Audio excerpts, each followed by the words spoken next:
South India shopping mall, the wedding మంత్ర, సరికొత్త wedding collection, south India shopping mall. నకిలీ బ్యాంకులు, నకిలీ ఆఫీసులు, నకిలీ ఆసుపత్రులు, ఇదంతా పాత లెక్క. ఇప్పుడు ట్రెండ్ మారింది. ఏకంగా ఫేక్ పోలీస్ స్టేషనే పెట్టేశారు. అది కూడా 1-2 రోజులు కాదు, ఏకంగా ఏడాది పాటు సాగింది. ఆఫీసర్ గా చలామణి అవుతూనే ప్రజలను మోసం చేస్తూ వస్తున్నాడు. నెలలు గడుస్తున్నా దీన్ని ఏ ఒక్క అధికారి గుర్తించకపోవడం గమనార్హం. ఇక్కడ మరి ఈ దారుణం ఎలా వెలుగులోకి వచ్చింది? ఇది ఎక్కడో ఇప్పుడు తెలుసుకుందాం.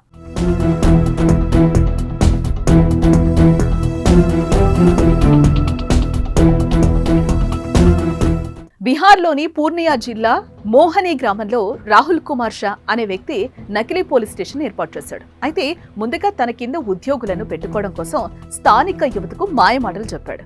గ్రామీణ రక్షాదళ్ రిక్రూట్మెంట్ పేరుతో కానిస్టేబుల్, చౌకీదార్ల అక్రమ నియామకాలను చేపట్టాడు.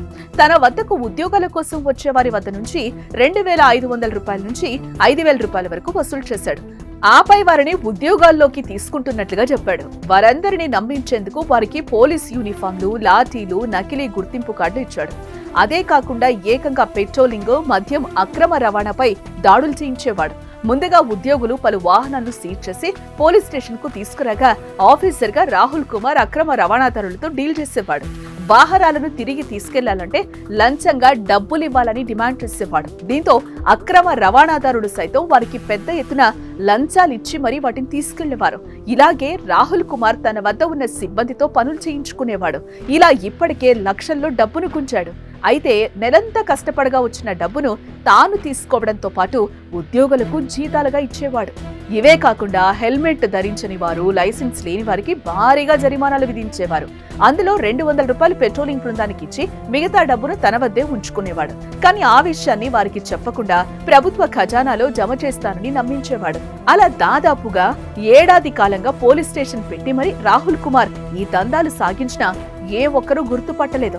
కానీ ఇటీవలే వీరి గుట్టు బయటపడగా రాహుల్ తప్పించుకున్నాడు. దీంతో పోలీసులు అతన్ని పట్టుకునేందుకు తీవ్రంగా గాలిస్తున్నారు. అయితే ఏడాది పాటు రాష్ట్రంలో ఇంత పెద్ద మోసం జరుగుతున్నా పోలీసులకు ఎలాంటి సమాచారం అందకపోవడం వల్ల ప్రభుత్వంపై విమర్శలు వస్తున్నాయి.